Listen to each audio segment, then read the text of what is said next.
Bismillahirrahmanirrahim. Assalamualaikum warahmatullahi wabarakatuh. Alhamdulillahi rabbil alamin.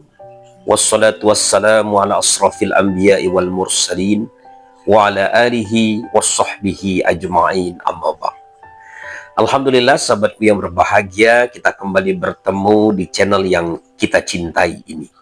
Saya berdoa semoga Anda semua dalam keadaan sehat walafiat, bahagia bersama dengan keluarga yang Anda cintai, dan senantiasa bisa menggunakan usia yang Allah berikan untuk berbenah memperbaiki diri. Sahabatku yang berbahagia, ada sebuah cerita menarik yang terjadi pada masa baginda Rasulullah. Ada seorang pengemis buta yang beragama Yahudi dan berusia lanjut. Dia tiap hari nongkrong, dia mangkal di pasar Madinah. Namun sepanjang hari, pengemis ini senantiasa mencemooh, menghina, merendahkan baginda Rasulullah. Nah, yang menarik adalah ada seorang pria yang selalu datang setiap hari membawakan makanan dan menyuapi makanan itu kepada pengemis ini sampai dia kekenyangan. Dan begitu selesai, dia langsung pamit meninggalkan orang Yahudi tersebut. Nah, sampai suatu ketika pria ini tidak pernah datang lagi. Dan jelang beberapa hari kemudian ada pria lain membawakan makanan, dan dia pun langsung memberikan makanan, menyuapkan makanan itu kepada pengemis Yahudi ini. Namun begitu hendak disuapkan, pengemis ini menepisnya. "Kamu siapa? Orang yang senantiasa datang padaku itu selalu melembutkan dulu makanan itu sebelum disuapkannya ke mulutku. Engkau bukan orang itu. Kamu siapa?" Nah, orang ini kemudian menjawab, "Benar, saya bukanlah orang yang selalu datang kepadamu tiap hari itu. Saya Abu Bakar. Dan orang tersebut sekarang sudah meninggal dunia." Lalu pengemis ini kembali bertanya kepada Abu Bakar, "Sebenarnya siapa orang yang selalu datang kepadaku, memberikan makanan kepadaku itu, karena dia tidak pernah berbicara sepatah kata pun kepadaku?" Lalu kemudian Abu Bakar menjawab, "Orang yang senantiasa datang membawakan makanan kepadamu dan menyuapimu itu adalah Muhammad Rasulullah." Sahabat yang berbahagia, pengemis ini menangis sejadi-jadinya. Dia merasa bersalah, dia merasa berdosa. Karena orang yang selama ini dia caci, dia hina, dia maki adalah baginda Rasulullah. Syahdan, pengemis ini kemudian masuk Islam karena terpesona atas keindahan akhlaknya baginda Rasulullah. Nah, sahabatku yang berbahagia, mari kita mencoba bertanya, kalau sekiranya kita berada pada posisi baginda Rasulullah, adakah kita bisa bersikap seperti itu? Rasanya kalau kita mau jujur, adalah sesuatu yang sangat berat untuk bersikap dewasa, berkepala dingin, dan senantiasa membuka pintu maaf kepada orang yang telah melukai kita, mencemooh, merendahkan kita. Namun baginda Rasulullah adalah sosok yang luar biasa. Karena itulah di dalam Al-Quran, Allah memuji keindahan, keluhuran akhlak baginda Rasulullah. "Laqad ja'akum rasulun min anfusikum azizun 'alaihi ma'anittum harisun 'alaikum bil mu'minina raufur rahim." Jadi di penggalan terakhir ayat tersebut, Allah menyematkan dua sikap mulia yang ada pada baginda Rasulullah, yaitu rauf dan rahim, ya, untuk menggambarkan betapa baginda Rasulullah ada sosok yang sangat pemaaf, sangat pengampun, penyantun, dan demikian sayang kepada orang yang beriman. Bahkan dalam cerita yang tadi saya sampaikan, kasih sayang itu tidak hanya beliau berikan kepada orang beriman, kepada orang yang berbeda agama pun dia bersikap demikian rupa adanya. Nah, bicara memaafkan, ini sesuatu yang sangat mudah kita ucapkan, namun dalam praktiknya tidak mudah kita melakukannya. Seringkali kita mengatakan ketika terlibat konflik, terlibat krisis sosial dengan orang lain, kita mengatakan tiada maaf bagimu. Mari bertanya dengan jujur, kira-kira ungkapan ini cocok tidak kita terapkan dalam kehidupan sosial kita? Tentu tidak. Bagaimana mungkin kita bisa berhubungan dengan baik dalam sebuah keluarga atau dalam sebuah kehidupan bermasyarakat? Karena tidak ada sebuah hubungan sosial yang tidak diwarnai konflik, tidak diwarnai sebuah krisis. Sikap semacam itu hanya pantas kalau kita tinggal bukan di dalam lingkungan sosial, tapi di tengah hutan misalnya. Nah, karena itulah memaafkan menjadi sebuah keniscayaan yang harus ada pada diri kita kalau kita ingin hidup bahagia. Namun bicara memaafkan, sahabat yang berbahagia, ternyata kita memiliki kapasitas yang berbeda-beda. Pada level yang pertama, ada orang yang tidak memaafkan atau tidak mau memaafkan kalau dia tidak memberikan pembalasan. Tentu dalam beberapa hal ini bisa kita aminkan, kita bisa setujui. Ambil contoh misalnya bagaimana kehidupan saudara kita yang ada di Palestina. Mereka mengalami genosida, kehilangan anggota keluarga yang begitu banyak. Nah, tindakan keji, tindakan kejam yang dilakukan oleh Israel kepada saudara kita di Palestina itu tentu harus dibalas dengan satu tindakan yang sebanding atau setara. Namun dalam konteks kehidupan keluarga, apakah ini cocok kita terapkan? Tentu tidak. Karena ketika sebuah kesalahan dilakukan oleh pasangan kita misalnya, kemudian kita balas dengan tindakan yang sama, seringkali yang terjadi adalah proses balas-membalas yang tidak ada ujung pangkalnya. Ya, contoh misalnya ketika dia selingkuh, saya balas selingkuh. Kemudian karena kita melihat pasangan kita selingkuh, kita pun selingkuh lagi dan seterusnya. Contoh lain, ketika dia menghina kita, merendahkan kita, kita balas dengan menyakiti perasaannya pula. Alhasil ada lingkaran setan yang tidak pernah terselesaikan dalam hubungan kita dengan pasangan tersebut. Nah, inilah yang menjadi kendala atau menjadi bahaya manakala kita berpendapat tidak mungkin dong memaafkan orang lain kalau saya tidak membalasnya. Nah, yang kedua, sahabat yang berbahagia, ada orang yang berada pada level tidak memaafkan, namun tidak pula membalas. Nah, ini biasanya kita lakukan ketika kita berhubungan dengan subjek yang berada pada posisi di atas kita. Atasan kita misalnya, orang tua kita, mertua kita, dan seterusnya. Coba bayangkan kalau misalnya kita diomelin sama mertua kita. Kalau kita membalasnya dengan omelan pula, apa yang terjadi? Tentu saja posisi kita akan terjepit. Kita akan di PHK sebagai menantu. Nah, inilah yang terjadi kalau kita dalam posisi tersebut.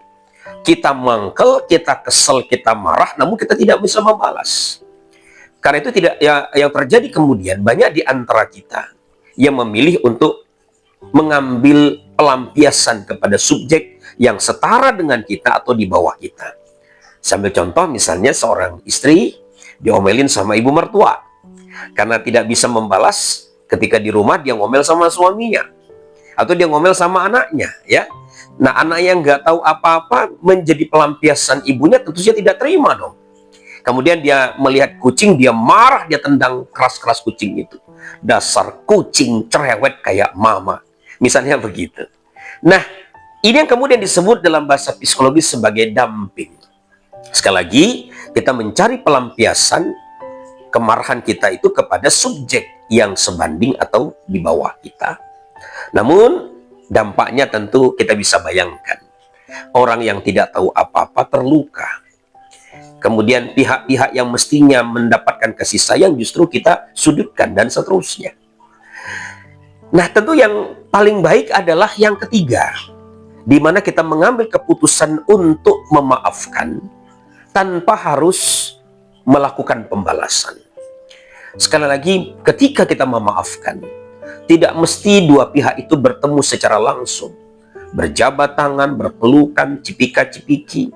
Bahkan yang sering saya amati, ada orang yang seperti itu, namun di dalam hatinya belum mampu memaafkan dengan tulus. Nah, pertanyaan kemudian, kenapa di antara kita tidak mudah memaafkan orang lain? Salah satu sebabnya adalah ada sejumlah mitos yang kita yakini sebagai sebuah kebenaran. Padahal tentu saja itu sebuah keyakinan yang salah, namun kita amini di dalam kehidupan kita. Satu misalnya, kita menganggap bahwa ketika kita memaafkan itu sikap yang lemah, ya, sikap yang menunjukkan kerendahan kita di hadapan orang lain. Padahal ketika kita bisa memaafkan orang lain, itu justru menunjukkan derajat kita lebih tinggi daripada orang yang bermasalah dengan kita tersebut.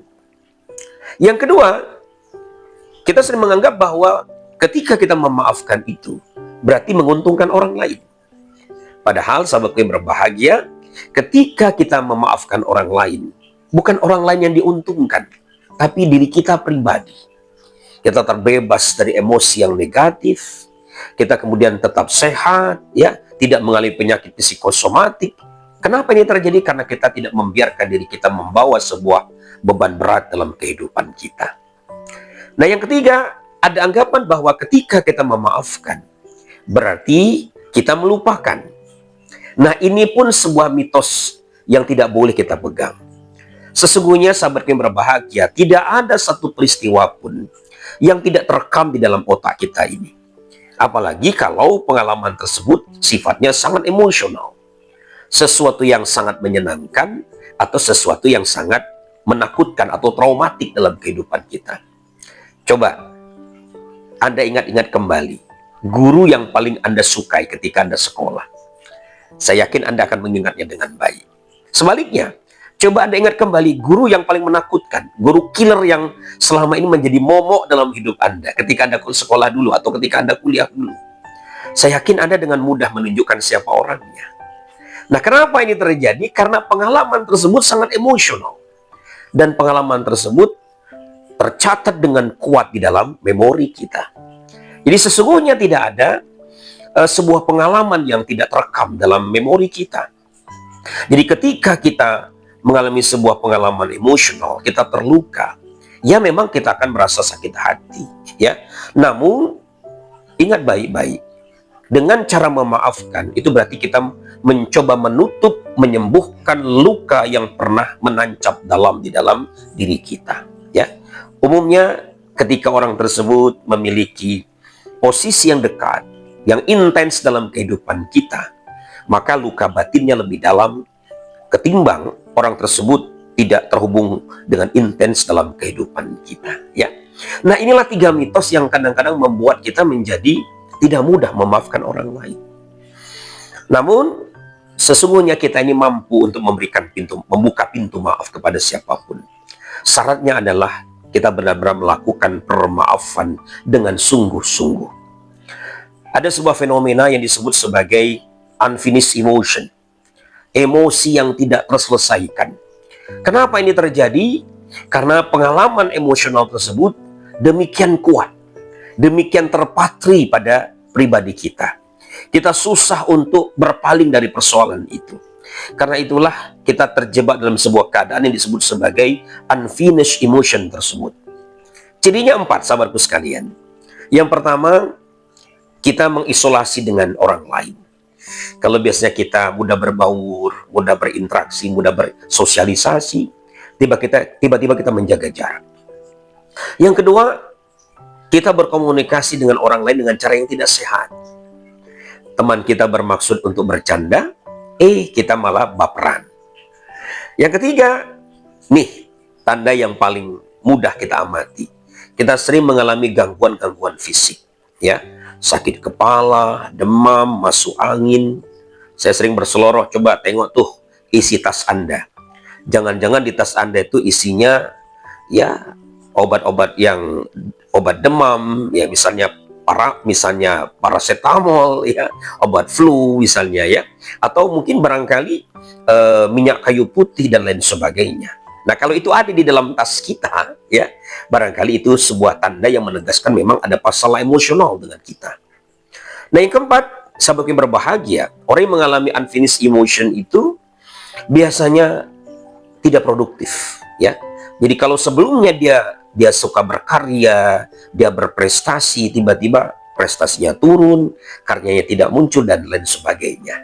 Nah, kalau 4 tanda ini ada di dalam pribadi kita, maka itu menegaskan kita sedang mengalami sebuah keadaan psikologis yang tidak menguntungkan yang disebut sebagai unfinished emotion itu. Nah, bagaimana agar kita menjadi orang yang pemaaf? Bagaimana caranya agar kita tidak terjebak dalam unfinished emotion itu? Langkah pertama, kita harus menyadari keterkaitan peristiwa masa lalu itu dengan keadaan kita hari ini. Sebagai contoh misalnya, di rumah kita sering marah-marah, kita sering teriak-teriak, ya, sering berkata kasar, menghina, merendahkan anak kita. Boleh jadi itu terkait dengan pengalaman masa lalu kita di mana kita pernah mengalami hal yang sama. Kita pernah dibentak, pernah dihina, pernah direndahkan, pernah dilecehkan oleh orang tua kita dan seterusnya. Ya, ingat baik-baik, teman saya sebelumnya itu biasanya pengalaman emosional atau unfinished emotion ini terjadi dikarenakan orang tersebut sangat intens, sangat dekat dalam kehidupan kita. Nah, peristiwa masa lalu itu pada akhirnya membuat kita berperilaku pada masa kini, di mana kita melakukan pelampiasan atau menduplikasi, ya, perilaku yang tidak menyenangkan pada masa lalu itu kepada orang lain yang sebanding atau di bawah kita, gitu ya. Nah, maka ini yang harus kita sadari. Kita sadari betul bahwa perilaku kita hari ini tidak bisa dilepaskan dari peristiwa sebelumnya. Nah, kemudian yang kedua adalah kita perlu belajar untuk melakukan ventilisasi emosional. Coba lihat, tengok tempat Anda tinggal. Kalau rumah atau kamar yang Anda tempati itu tidak ada ventilasinya, apa yang terjadi? Sumpah, ya, Anda merasa tidak nyaman dan suhunya panas, ya. Nah, begitu pula ketika di dalam kehidupan ini Anda menyimpan bara, menyimpan kesumat di dalam hati Anda itu. Berarti kita membiarkan hati kita tersebut tertutup rapat sehingga dia menjadi pengap. Karena itulah kita butuh ventilasi agar udara di dalam hati kita itu menjadi sehat kembali. Bagaimana caranya? Ada beberapa cara yang bisa kita lakukan. Misalnya, kita melakukan hobi yang selama ini kita geluti. Anda senang masak misalnya, ya silakan. Buat rendang misalnya 1 ton, ya. Anda suka tanaman, silakan bercocok tanam. Anda suka olahraga, silakan lari keliling kampung atau keliling perumahan Anda sampai Anda merasa lebih lega dan seterusnya.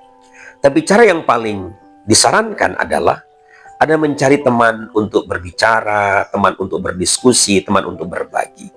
Tapi jangan sembarang orang. Pilihlah orang-orang yang betul-betul kredibel, mereka punya kapasitas pengalaman yang memadai, dan lebih dari itu, dia adalah orang yang bisa kita percayai. Artinya, dia bisa menyimpan rahasia kita rapat-rapat. Nah, yang ketiga, sabar yang berbahagia, putuskanlah untuk memaafkan orang lain. Secara pribadi, saya pernah mengalami sebuah masa di mana saya berada pada titik terendah dalam hidup saya. Puncaknya, badan saya kurus kering, kemudian saya tidak produktif, saya sering sensitif dengan keadaan yang sebenarnya biasa-biasa saja. Dan anak saya dalam keadaan tidak sehat secara psikologis pada saat itu. Puncaknya adalah saya mengalami vertigo. Saya merasa dunia berputar, saya tidak bisa berjalan, dan pada akhirnya saya dibawa ke rumah sakit, disuntik, sampai kemudian saya menemukan titik keseimbangan lagi. Dan disitulah saya menyadari bahwa sebenarnya ketika kita menyimpan kemarahan, kita menyimpan kesungat itu, kita justru menghancurkan diri kita sendiri. Ibarat kata, kita berjalan ke depan, namun sepanjang jalan kita melihat kaca spion. Apa yang terjadi? Percayalah, perjalanan Anda akan nabrak sana, nabrak sini. Atau dalam ilustrasi yang berbeda, seperti Anda berjalan ke depan, namun di pundak Anda ada sebuah batu besar yang membuat perjalanan Anda menjadi terseok-seok, tertati-tati, dan sangat lambat. Karena itu ketika kita memutuskan untuk memaafkan, itu artinya kita meletakkan beban itu, meninggalkan beban itu. Dan kita membuka hati kita untuk memaafkan orang lain, walaupun orang tersebut tidak meminta maaf kepada kita. Ada satu pendekatan yang saya lakukan, selepas sholat misalnya, saya duduk bersimpuh di hadapan Allah, lalu saya menengadahkan tangan saya, lalu saya katakan, "Ya Allah, saya marah, saya sakit hati, saya terluka ya Allah." Jadi yang pertama, ketika kita ingin memaafkan, ungkapkan dulu perasaan kita. Marah, jengkel, dongkol, dan lain sebagainya. Tapi kemudian, sampaikan berikutnya lagi kalimat, ya Allah, saya tahu kalau saya membiarkan perasaan ini mengendap pada diri saya makin terluka ya Allah. Nah, jadi di sini muncul kesadaran bahwa kita kalau membiarkan perasaan tersebut berkecamuk mengendap di dalam hati kita akan merasakan kerugian yang luar biasa. Dan di kalimat berikutnya Anda bisa mengatakan, ya Allah, bantu saya untuk memaafkannya, bantu saya untuk mengampuninya ya Allah. Jadi kita memohon kepada Allah yang menguasai hati kita agar kita senantiasa membuka pintu maaf dan memaafkan orang yang telah melukai kita tersebut. Pengalaman saya pribadi, alhamdulillah, dengan bentuk terapi semacam itu, sambil berdoa memohon kepada Allah, ternyata saya dimudahkan Allah untuk pulih seperti sedia kala.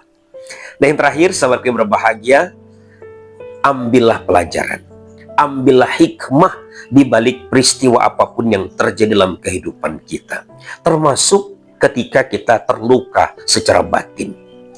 Karena sesungguhnya selalu ada pelangi setelah badai hujan deras yang kita alami. Begitupun dengan saya pribadi, begitu saya melampaui masalah saya menyadari bahwa ternyata ada banyak hikmah yang bisa saya rasakan. Saya menjadi lebih arif dalam menyikapi kehidupan ini. Kemudian saya merasa lebih kuat secara emosional dan masih banyak kebaikan-kebaikan lainnya. Nah, sahabatku yang berbahagia, inilah beberapa langkah yang bisa kita lakukan kalau kita ingin menyembuhkan luka batin di dalam pribadi kita masing-masing. Selamat mengamalkan. Terima kasih atas perhatian Anda. Semoga Allah memudahkan menyembuhkan luka batin Anda. Wassalamualaikum warahmatullahi wabarakatuh.